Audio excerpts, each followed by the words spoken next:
This video we are going to discuss the boundaries of the middle ear. Firstly, we are going to discuss the roof as well as the floor of the middle ear. Let's discuss that. The roof or the tegmental wall. It is made by tegment tympani. The tegment tympani covers the roof as well, and in the canal region it also covers the muscle, that is the tensor tympani. Now, this roof or the tegmental wall or the tegment tympani is going to separate the upper portion of middle ear from the middle cranial fossa. In children, there is a gap at the petrosquamous fish suture. Petrosquamous, that is that there is a petrous part of the temporal bone and squamous part of the temporal bone, and they have a gap at this region which is known as the petrosquamous suture. There is a gap in this region, and that gap in the children is used to connect the middle ear inferiorly to the meninges superiorly. In adults, this gap at the petrosquamous suture, it is ossified, and a vein travels through that from the middle ear to the superior petrosal sinus,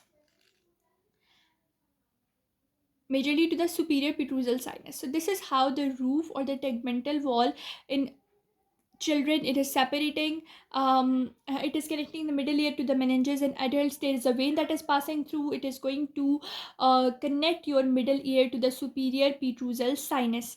Let's have a look at the tegment tympani.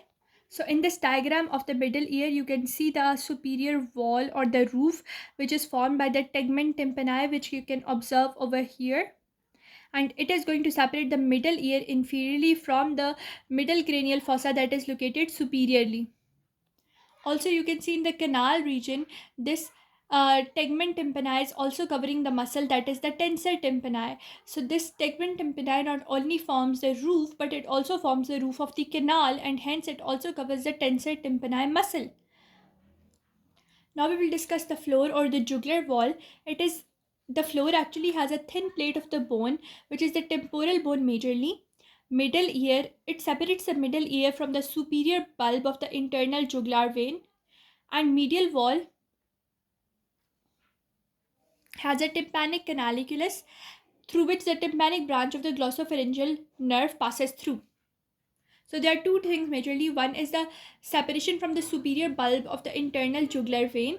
Second thing is the tympanic canaliculus, which is going to allow the tympanic branch of the glossopharyngeal nerve to pass through.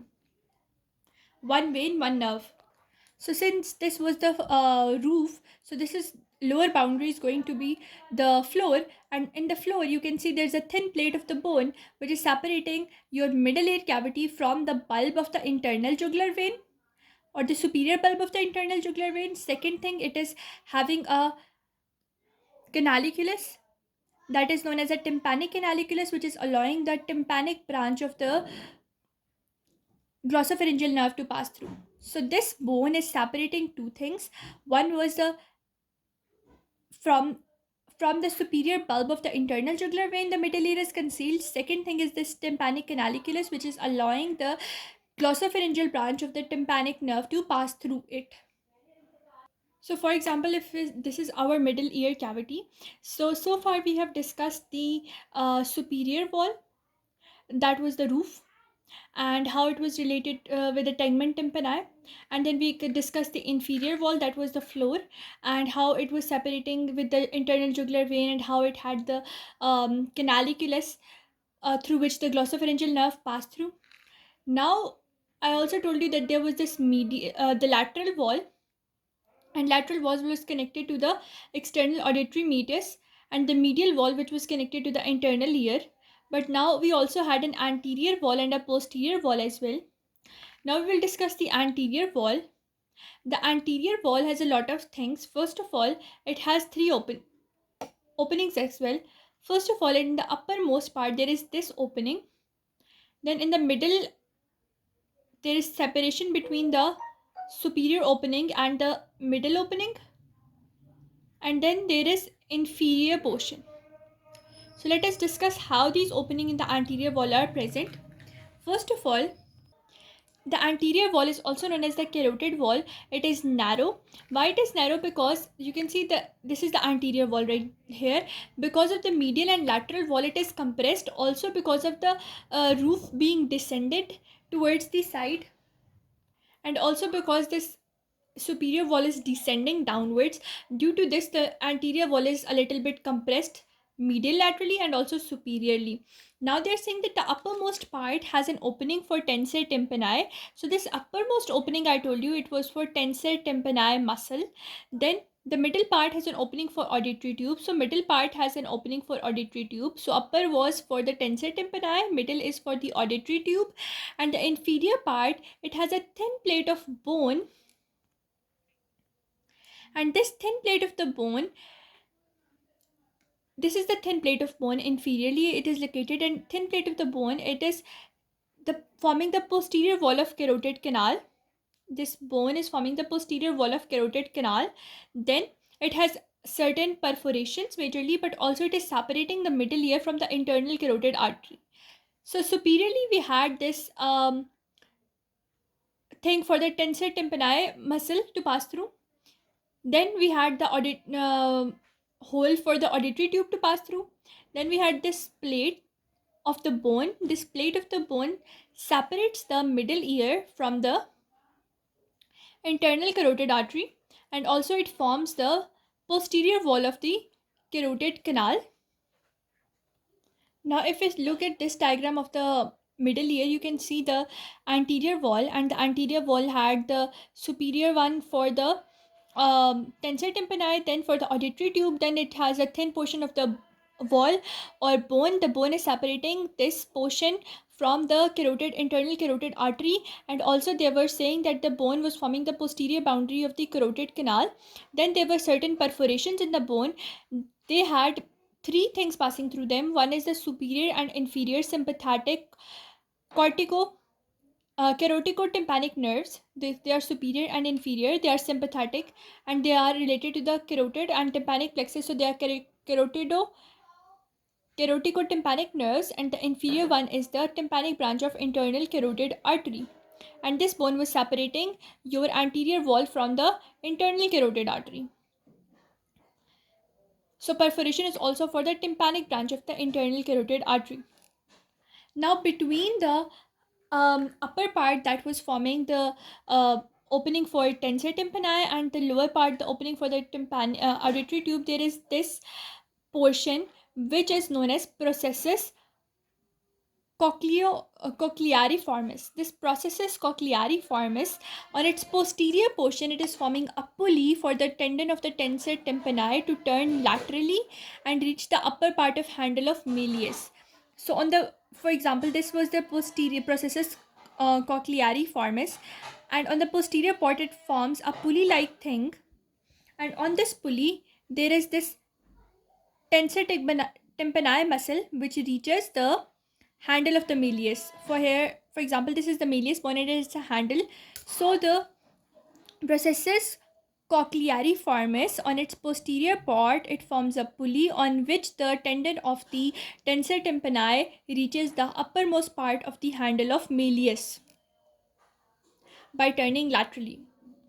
Here you can see between the opening of the tensor tympani and the auditory tube, they have given the a little bit hint of the processus cochleariformis to be present. Now we are done with the anterior wall. Now we will discuss the uh, posterior wall, the wall that is located somewhere over here. Now the posterior or the mastoid wall, it has a lot of openings. So it has superior opening which is forming the opening called the additus, and additus is connecting the epitympanic recess to the mastoid antrum. If you look at this diagram, you can see the in the posterior part you have this additus, which is an opening which is relating the epitympanic or the superior tympanic recess to the mastoid antrum. So this was first thing that was located superiorly. After that we have fossa incudius, and we know there is an incus bone. So this fossa incudius is actually a depression for the short process of incus to pass through. Then we have the pyramid. At the junction of the posterior wall with the medial wall, we have this thing called the pyramid.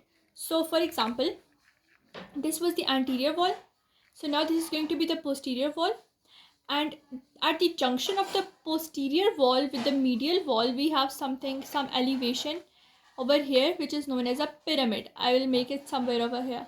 So at the junction of the posterior wall with the medial wall, we have a pyramid, and at the apex of the pyramid, there is an opening which is allowing the tendon of the stapedius muscle to pass through. So this is the, at the junction of the posterior wall with the medial wall, we have a pyramid, and the pyramid has an apex, and apex has an opening which is allowing the tendon of the stapedius muscle to pass through. Then we have a posterior canaliculus for the chorda tympani nerve, which is a branch of the facial nerve.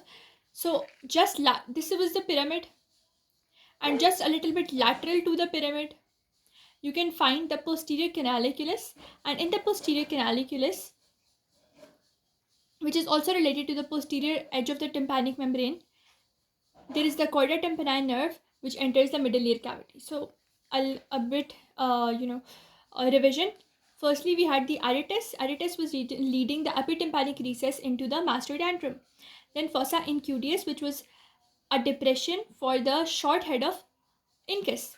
Then a pyramid, which was actually a connection between the posterior and the medial wall, that was elevation. It has an apex. Apex has a hole for the tendon of the stapedius muscle to pass through. Just lateral to the pyramid, this is one thing, that is the posterior canaliculus for the chorda tympani nerve, which is also related to the posterior part of tympanic membrane. The chorda tympani nerve, it enters the middle ear cavity through this opening just lateral to the pyramid. So in this diagram, you can also see certain things. First of all, this is the aretus to the antrum. The aretus is leading your middle ear cavity into the mastoid air cells or mastoid process. Then second thing was, at the junction of the posterior wall with the medial wall, we had this pyramid, and just lateral to the pyramid, we had the posterior canaliculus for allowing the chorda tympani branch to pass through. After that,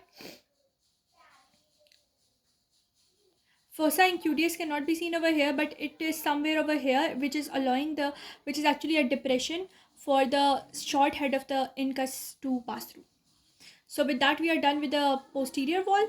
Now in the next video, we are in the next portion, now we are going to discuss the things that are left. They are the medial and the lateral walls.